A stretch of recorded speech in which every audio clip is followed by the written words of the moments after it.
কেমন আছো সবাই? আশা করি ভালোই আছো। আগের ভিডিওতে আমরা গ্লাইকোলাইসিস নিয়ে আলোচনা করেছিলাম। তো এই ভিডিওতে আমরা ক্রেবস চক্র পড়ব। মানে আগে আমরা বলেছিলাম গ্লাইকোলাইসিস কথার অর্থ হলো শর্করা ভাঙন। গ্লাইকোলাইসিস প্রক্রিয়া কী হয়েছিল? কোষস্থ গ্লুকোজ বিভিন্ন উৎসেচকের সাহায্যে ভেঙে গিয়ে 2 ইউনিট এটিপি তৈরি হয়েছিল, ঠিক আছে? এক অণু গ্লুকোজ ভেঙে গিয়ে কয় ইউনিট এটিপি পাওয়া গেছিল? 2 ইউনিট এটিপি পাওয়া গেছিল, ঠিক আছে? এবার ক্রেবস চক্রে কী হয়? 2 অণু পাইরুভিক অ্যাসিড পাওয়া গেছিল। এক অণু গ্লুকোজ থেকে আমরা কত অণু পাইরুভিক অ্যাসিড পেয়েছিলাম? 2 অণু পাইরুভিক অ্যাসিড। ক্রেবস চক্রে কী হয়? সেই পাইরুভিক অ্যাসিডটাই তোমার কোষাঙ্গন মাইটোকন্ড্রিয়ার ভেতরে ওই বিভিন্ন উৎসেচক দ্বারা জারিত হয়ে কার্বন ডাইঅক্সাইড জল আর শক্তি উৎপন্ন করে। এটা কিন্তু একটা চক্রাকার বিক্রিয়া, তার জন্য এখানে একটা চক্র সম্পন্ন হয়। আর এটা একমাত্র সমাজ শোষণের ক্ষেত্রেই হয় ক্রেবস চক্রটা। বুঝতে পারলে তো? একজন বিজ্ঞানী ছিল, তার নাম হ্যান্স ক্রেবস। তিনি সর্বপ্রথম এই চক্রটা আবিষ্কার করেছিলেন। তার জন্য তার নাম অনুসারে এই চক্রটাকে আমরা কি বলি? ক্রেবস চক্র। আর ক্রেবস চক্রে যে প্রথম যৌগটি তৈরি হয় সেই যৌগটার নাম হলো পাইরুভিক অ্যাসিড, সাইট্রিক অ্যাসিড, তাই না? সেই কারণে এটাকে সাইট্রিক অ্যাসিড চক্র বলা হয়। আর সাইট্রিক অ্যাসিডের 3টি কার্বক্সিল গ্রুপ থাকে, অ্যাসিড গ্রুপ থাকে, সেই কারণে এটাকে টিসিএ চক্র বলা হয়, অর্থাৎ ট্রাই কার্বক্সিলিক অ্যাসিড চক্র। বুঝতে পারলে? একটু কঠিন তোমাদের ক্ষেত্রে টার্মগুলো, তবে একটু পড়তে হবে। তাহলে এবার আমরা জানবো হলো ক্রেবস চক্র। গ্লাইকোলাইসিস তো হয়ে গেল আমাদের।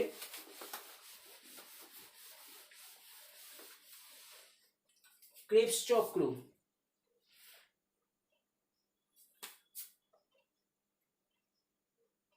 Krebs cycle.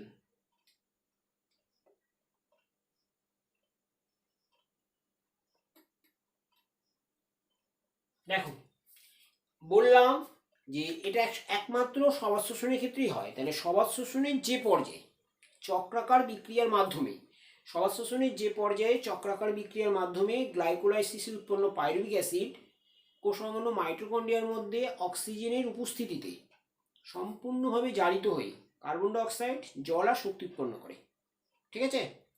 আমরা দেখেছিলাম গ্লাইকোলাইসিসে গ্লুকোজ থেকে কটা পাইরুভিক অ্যাসিড পেয়েছিলাম? 2টো পাইরুভিক অ্যাসিড পেয়েছিলাম, তাই না? আর এখানে কি হবে? সেই পাইরুভিক অ্যাসিড থেকে CO2, জল আর এনার্জি, শক্তি উৎপন্ন হবে, ঠিক আছে? তাহলে সবাত শোষণের যে পর্যায়ে চক্রাকার বিক্রিয়ার মাধ্যমে গ্লাইকোলাইসিসে উৎপন্ন পাইরুভিক অ্যাসিড কোষাঙ্গাণু মাইটোকন্ড্রিয়ার মধ্যে অক্সিজেনের উপস্থিতিতে বিভিন্ন প্রকার উৎসেচক দ্বারা সম্পূর্ণরূপে জারিত হয়ে কার্বন ডাইঅক্সাইড জল আর শক্তি উৎপন্ন করবে। সেই প্রক্রিয়াটাকে আমরা কি বলি? ক্রেবস চক্র। একজন বিজ্ঞানী, তাহলে আমরা এটুকু বুঝতে পারছি ক্রেবস চক্র কোথায় ঘটে? কোষের মাইটোকন্ড্রিয়ার মধ্যে ঘটে। এখানে কি হয়? পাইরুভিক অ্যাসিড থেকে কার্বন ডাইঅক্সাইড জল আর শক্তি উৎপন্ন হয়। কেন ক্রেবস চক্র বলা হয় এটাকে? কেন? একজন বিজ্ঞানী ছিলেন, ইংল্যান্ডের একজন বিজ্ঞানী হ্যান্স ক্রেবস। সর্বপ্রথম তিনি এই চক্রটি আবিষ্কার করেছিল, তার জন্য তার নাম অনুসারে এটাকে আমরা কি বলছি? ক্রেবস চক্র। হ্যান্স ক্রেবস, HANSKREBS, তার জন্য তার নাম অনুসারে ক্রেবস চক্র বলি। আর ক্রেবস চক্রে যে যৌগ উৎপন্ন হয়, প্রথম উৎপাদিত যৌগ, সেই যৌগটির নাম হলো সাইট্রিক অ্যাসিড। সাইট্রিক অ্যাসিড সংকেত হলো এরকম।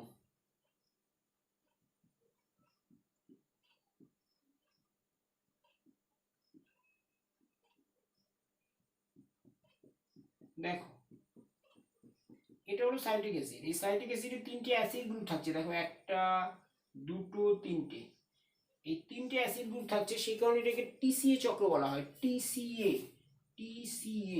এর ফুল ফর্ম হলো ট্রাই কার্বক্সিলিক অ্যাসিড চক্র। ট্রাই কার্বক্সিলিক অ্যাসিড চক্র। বুঝতে পারলে তো? তাহলে প্রথম আবিষ্কার করেছিল বিজ্ঞানী হ্যান্স ক্রেবস, সেই কারণে ক্রেবস চক্র বলা হয়। ক্রেবস চক্রে যে যৌগটা প্রথম উৎপাদিত হয় তার নাম সাইট্রিক অ্যাসিড, সেই কারণে সাইট্রিক অ্যাসিড চক্র বলা হয়। সাইট্রিক অ্যাসিডে প্রথম 3টি কার্বক্সিল গ্রুপ থাকে, সেই কারণে এটাকে টিসি চক্র বলা হয়। এবার আমরা একটু ঢুকে যাব, তাই না? যে এখানে দুবার হয়, একটা পাইরুভিক অ্যাসিড, তাহলে এইখানে একটা চক্র সম্পন্ন হয়, আবার এইখানে একটা চক্র সম্পন্ন হয়। বুঝতে পারলে তো? এবার একটা চক্রে 15টা করে এটিপি তৈরি হয়। তাই তার জন্য ক্রেবস চক্রে টোটাল 30 গুণ এটিপি উৎপন্ন হয়। বুঝতে পারলে তো? ক্রেবস চক্রটি হলো শক্তি উৎপাদনের মেন, যারা সমস্ত শোষণ করে। অবস্থা শুনে তো অল্প, ঠিক আছে? ক্রেবস চক্রে বেশি এটিপি উৎপন্ন হয়। এবার ক্রেবস চক্রে ঢুকে যায়। বুঝতে পারলে? তাহলে আমরা শুরু করবো কি দিয়ে? পাইরুভিক অ্যাসিড দিয়ে, তাই না? শুরু করবো কি? পাইরুভিক অ্যাসিড, ভালো করে বুঝবে, আমি কিন্তু শর্ট ফর্মে লিখছি কেন বোর্ডটা ছোট, ছোট ছোট করে লিখতে হবে, বিরাট একটা প্রজেক্ট। পাইরুভিক অ্যাসিড, পাইরুভিক সংকেতটি বলে দিই আমি, CH3COCOOH, তাই না? এই পাইরুভিক অ্যাসিড প্রথমে একটা যৌগ তৈরি করে, তার নাম হলো অ্যাসিটাইল CoA। কি বললাম? Acetyl CoA, acetyl CoA coenzyme এটা একটা, ঠিক আছে? এইখানে COASH বলে একটা যুক্ত যৌগ হয়, দিয়ে এখান থেকে একটা কার্বন ডাইঅক্সাইড বেরিয়ে যায়। দেখো এই যে কার্বন ডাইঅক্সাইড রয়েছে COO, এটা বেরিয়ে যাচ্ছে। আর এখানে একটা কোএনজাইম কাজ করে, তার নাম হলো NAD প্লাস, আগের ধাপে দেখিয়েছিলাম আমরা। তাহলে NADH প্লাস H পজিটিভ, অর্থাৎ এই পাইরুভিক অ্যাসিড থেকে দুটো হাইড্রোজেনকে অপসারিত করে দিচ্ছে। আর এখানে এই যে একটা কোএনজাইম COSH, এটা যুক্ত হয়ে কার্বন ডাইঅক্সাইড বেরিয়ে যায়, বুঝতে পারলে? এইখানে যে এনজাইমটা কাজ করে, তোমাদের এনজাইম দেওয়ার দরকার নেই, তোমাদের ওই এনজাইম দেওয়া নেই, এনজাইম দিলে তোমাদের কাছে বেশি ভারী হয়ে যাবে, ঠিক আছে? অ্যাসিটাইল CoA উৎপন্ন হয়ে গেল। পরবর্তী ক্ষেত্রে এই অ্যাসিটাইল CoA এবার ক্রেবস চক্রে ঢুকে যাচ্ছে। আমি একটু এইভাবে দেখাচ্ছি জিনিসটা। এবার অ্যাসিটাইল CoA এবার ক্রেবস চক্রে প্রবেশ করে যাবে।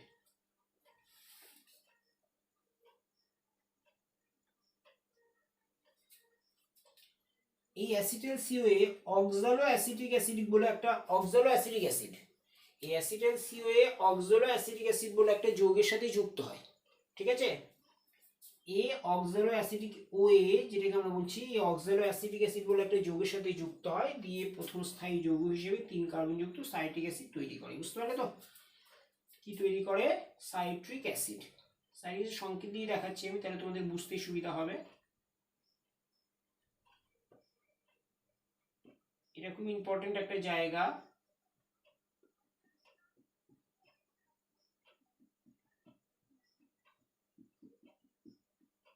এটা হলো সাইট্রিক অ্যাসিড, তাই না?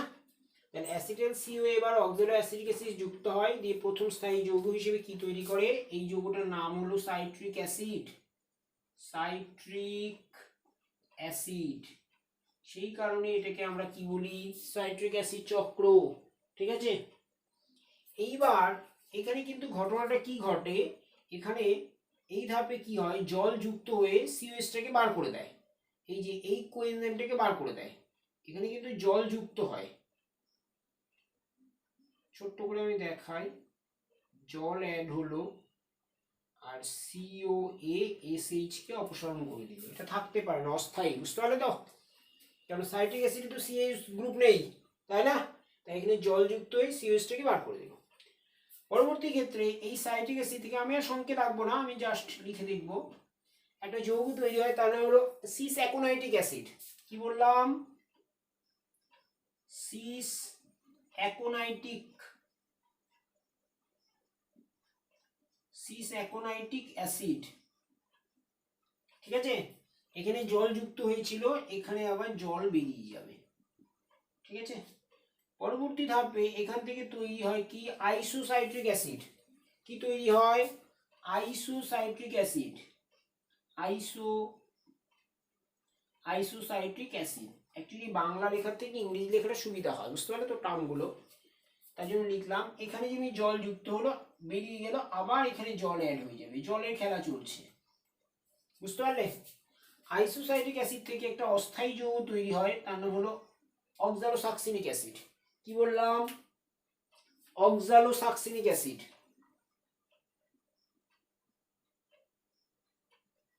অক্সালোসাকসিনিক অ্যাসিড, বুঝতে পারলে? ঠিক আছে? আইসোসাইট্রিক অ্যাসিড থেকে তৈরি হয়ে যায় কি? অক্সালোসাকসিনিক অ্যাসিড। এখানে NAD কাজ করে, NAD প্লাস থেকে তৈরি হয় কি? NADH plus H positive. বুঝতেই পারছো তোমরা, এখানে জারণ ঘটছে, অর্থাৎ আইসোসাইট্রিক অ্যাসিড থেকে দুটো হাইড্রোজেন কি করলো? NAD অপসারণ করে দিল, তার মানে এখানে জারণ ঘটছে। তাহলে জারণ করলে কোন এনজাইম লাগবে? ডিহাইড্রোজেনেজ এনজাইম লাগবে, ডিহাইড্রোজেনেজ। অক্সালোসাকসিনিক অ্যাসিড থেকে একটা যৌগ তৈরি হয়, তার নাম হলো আলফা কিটোগ্লুটারিক অ্যাসিড। কি বললাম? Alpha ketoglutaric acid. 5 কার্বন যুক্ত একটা, 4 কার্বন যুক্ত একটা শর্করা, জৈব অ্যাসিড। এটার নাম কি দিলাম আমরা? Alpha ketoglutaric acid. Alpha ketoglutaric acid ভালো করে বুঝবে। অক্সালোসাক্সিনিক অ্যাসিড থেকে তৈরি হয় কি? Alpha ketoglutaric acid.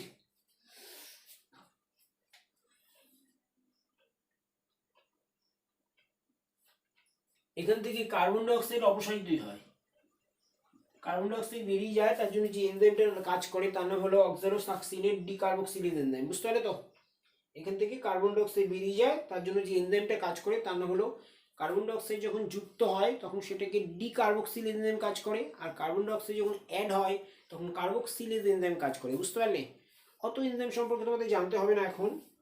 তাহলে আলফা কিটোগ্লুটারিক অ্যাসিড থেকে এবার তৈরি হয় সাকসিনাইল সিওএ বলে একটা যৌগ। সাকসিনাইল সিওএ তৈরি হলো কি? সাকসিনাইল সিওএ,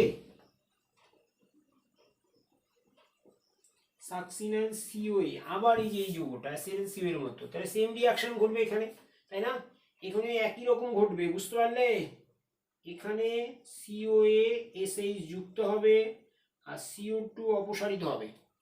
আবার এখানে সে এনএডি খেলা হবে, তাহলে এখানেও তাই এনএডি প্লাস যুক্ত হলো। এনএডি কি করলো? দুটো হাইড্রোজেনকে বেরিয়ে করলো, NaDH প্লাস H পজিটিভ।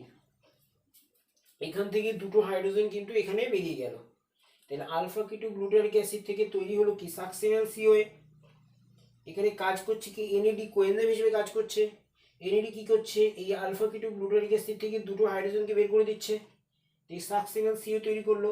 আর এখানে সিওএস যুক্ত হয়, দেখো এই যে যখন সিওএ যৌগ যুক্ত হবে তখন এইটা এই যৌগটা দরকার, সিওএসএইচ। সিওএস যুক্ত হয় আর কার্বন ডাই অক্সাইড বের করে দেয়। তাহলে সাকসিনাইল সিওএ থেকে পরবর্তী ক্ষেত্রে তৈরি হয় সাকসিনিক অ্যাসিড। কি বললাম? এখান থেকে তৈরি হয় সাকসিনিক অ্যাসিড।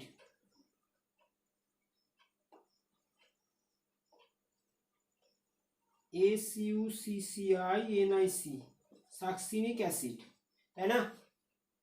এইখানে এই সাকসিনাইল সিওএ থেকে দেখো, এইখানে দেখো একটু আগে আমরা দেখিয়েছিলাম এই ধাপটাতে দেখো সিওএস যুক্ত হলো, পরের ধাপে সিওএস বেরিয়ে গেল, তাহলে এই ধাপে তাই হবে।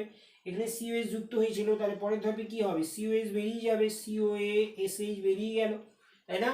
আর এখানে জিডিপি বলে একটা যুক্ত যৌগ হয়, জিডিপি থেকে তৈরি হয় কি? জিটিপি। গুয়ানিন ডাইফসফেট থেকে তৈরি হয় কি? Guanine triphosphate. বুঝতে পারলে? ঠিক আছে। সাকসিনিক অ্যাসিড থেকে তৈরি হয় পরবর্তী ক্ষেত্রে, সাকসিনিক অ্যাসিড থেকে তৈরি হয় ফিউমারিক অ্যাসিড বলে একটা যৌগ, fumaric acid, FUMARIC, fumaric acid. ঠিক আছে? এইখানে যে এনজাইমটা লাগে, এখানে আবার কি হবে? FED থেকে FADH2 হবে,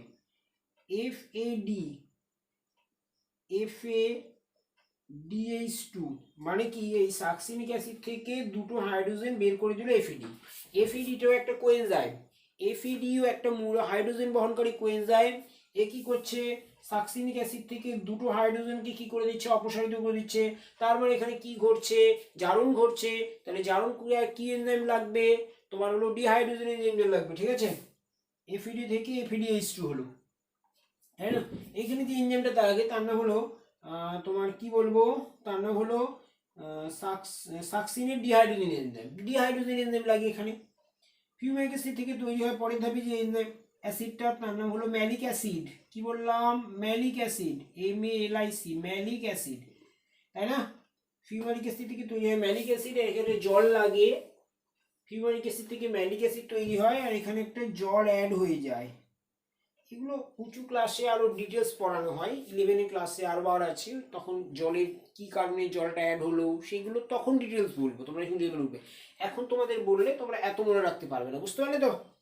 তাহলে এইখানে একটা জল অ্যাড হয়ে গেল, তৈরি হলো কি? Malic acid. পরবর্তী ক্ষেত্রে এই ম্যালিক অ্যাসিড থেকে তৈরি হয়ে যায় আবার অক্সালোঅ্যাসিটিক অ্যাসিড, তাই না? তাহলে ম্যালিক অ্যাসিড থেকে তখন ওই তৈরি হয় আবার অক্সালোঅ্যাসিটিক অ্যাসিড। আবার এখানে NAD কাজ করে, NAD প্লাস দিয়ে NADH প্লাস H পজিটিভ, আবার এখানে NAD কাজ করছে। তাহলে এই হলো চক্রটা। এটাই হলো কি বললাম? TCA চক্র বা তোমার এটাকে আমরা কি বলি? TCS চক্র। আর টোটালটাকে আমরা কি বলি? ক্রেবস চক্র। বুঝতে পারলে তো? তাহলে এইবার দেখো, তাহলে আবার আবার আলোচনা করছি। তাহলে পাইরুভিক অ্যাসিড হলো, পাইরুভিক অ্যাসিড থেকে তৈরি হয় কি অ্যাসিটাল সিওএ। অ্যাসিটাল সিওএ কার সাথে যুক্ত হয়, কোথায় ঢোকে, টিসি চক্রে ঢোকে, দিয়ে কার সাথে যুক্ত হচ্ছে অক্সালো অ্যাসিটিক অ্যাসিডের সাথে, দিয়ে প্রথম স্থায়ী যৌগ হিসেবে কি তৈরি করছে সাইট্রিক অ্যাসিড, সেই কারণে এটাকে সাইট্রিক অ্যাসিড চক্র বলি। সেই সাইট্রিক অ্যাসিড দেখো যখন পাইরুভিক অ্যাসিড থেকে অ্যাসিটাল সিওএ উৎপন্ন হয় তখন একটা যৌগ যুক্ত হয়, তার নাম হলো সিওএসএইচ। সিওএইচ যুক্ত হয় আর কার্বন ডাইঅক্সাইড অপসারিত হয়, দিয়ে তৈরি হয়ে গেল কি acetal COA. Acetal COA TC চক্রে ঢুকলো, দিয়ে অক্সালো অ্যাসিটিক অ্যাসিডের সাথে যুক্ত হলো, দিয়ে তৈরি হলো কি সাইট্রিক অ্যাসিড। এইবারে সাইট্রিক অ্যাসিড তোমার কি হয়, সাইট্রিক অ্যাসিড থেকে আবার জল অপসারিত হয়, দিয়ে একটা যৌগ তৈরি হয়, তার নাম হলো সিস অ্যাকোনাইটিক অ্যাসিড। সিস অ্যাকোনাইটিক অ্যাসিডের সঙ্গে আবার জল অ্যাড হয়, দিয়ে আরেকটা যৌগ তৈরি হয়, তার নাম হলো আইসোসাইট্রিক অ্যাসিড। পরবর্তী ধাপে আইসোসাইট্রিক অ্যাসিড থেকে তৈরি হয় কি অক্সালো সাকসিনিক অ্যাসিড। এটি একটা অস্থায়ী যৌগ, এখানে এনএডি কাজ করে। এনএডি কি করছে, আইসোসাইট্রিক অ্যাসিড থেকে দুটো হাইড্রোজেনকে রিলিজ করে দিচ্ছে বা অপসারিত করে দিচ্ছে, তাই অর্থাৎ কি ঘটছে এখানে জারণ ক্রিয়া ঘটছে, দিয়ে অক্সালো সাকসিনিক অ্যাসিড তৈরি হচ্ছে। অক্সালো সাকসিনিক অ্যাসিড থেকে কার্বন ডাইঅক্সাইড বেরিয়ে যাচ্ছে, দিয়ে তৈরি হচ্ছে কি আলফা কিটো গ্লুটারিক অ্যাসিড। এই আলফা কিটো গ্লুটারিক অ্যাসিড একটা খুব গুরুত্বপূর্ণ একটা যৌগ, এটা একটা 4 কার্বন যুক্ত, এটা একটা 5 কার্বন যুক্ত যৌগ, বুঝতে পারলে তো, আলফা কিটো গ্লুটারিক অ্যাসিড। পরবর্তী ক্ষেত্রে এই আলফা কিটো গ্লুটারিক অ্যাসিডকে এই ধাপে যে রিয়াকশনটা ঘটেছিল সেম রিয়াকশন ঘটছে, অর্থাৎ সিওএইচ যুক্ত হচ্ছে, কার্বন ডাইঅক্সাইড বেরিয়ে যাচ্ছে, এনএডি কোএনজাইম হিসেবে কাজ করছে, দিয়ে দুটো হাইড্রোজেনকে অপসারিত করে দিচ্ছে, দিয়ে সাকসিনাল সিওএ যুক্ত হয়ে যাচ্ছে, অর্থাৎ এর সঙ্গে এই কোএনজাইমটা সিওএ এটা অ্যাড হয়ে গেল, নাম দেওয়া হলো কি যৌগটার সাকসিনাল সিওএ। এই সাকসিনাল সিওএ থেকে পরবর্তী দেখো সিওএইচ বেরিয়ে যাচ্ছে, কারণ আমরা একটু আগে দেখলাম যে ধাপে সিওএইচ যুক্ত হয় তার পরের ধাপে কিন্তু অপসারিত হয়ে যায়, তাই এখানেও অপসারিত হয়ে গেল এবং জিডিপি থেকে জিডিপি তৈরি হয়। জিডিপি গুয়ানিন ডাইফসফেট থেকে গুয়ানিন ট্রাইফসফেট। এবার সাকসিনাল সিওএ থেকে তৈরি হলো সাকসিনিক অ্যাসিড।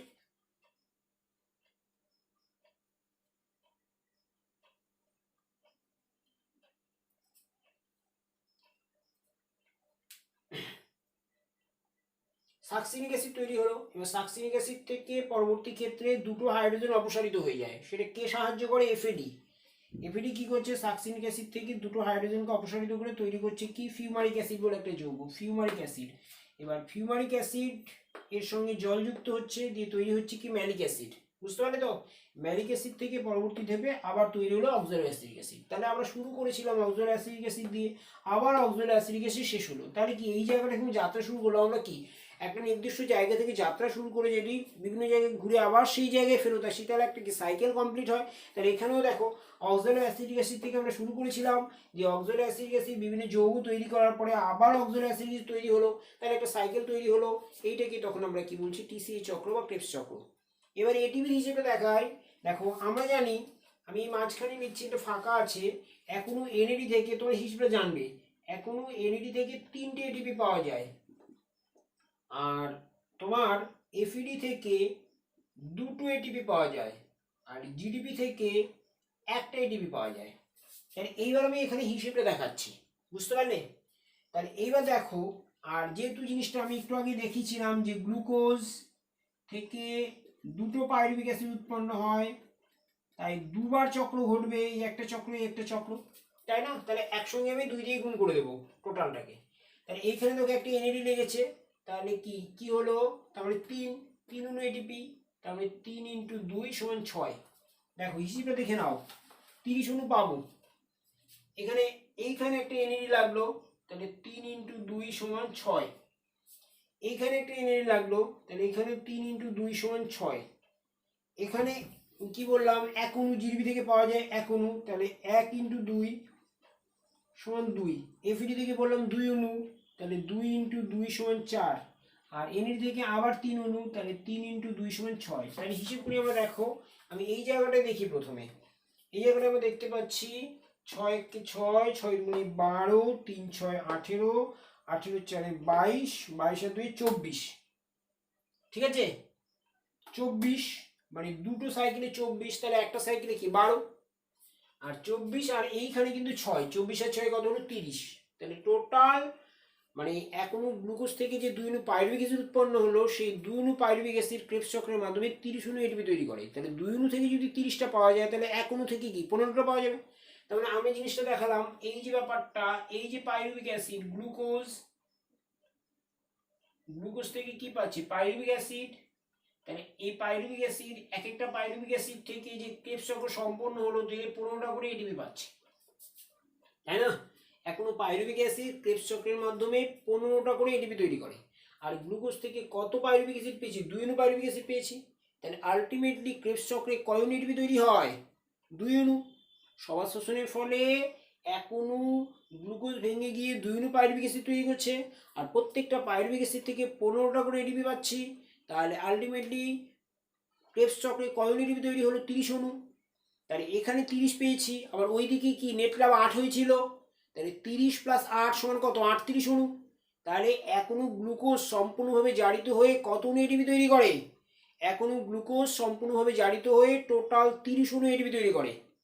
তাই আমি দেখো এই জায়গাটায় পাচ্ছি। তাহলে এবার আমাকে যদি প্রশ্ন করে যে অ্যাসিটেন সিও থেকে, 1 অণু অ্যাসিটেন সিও থেকে কত অণু এটিপি পাবো, সেটা 12টা হবে না।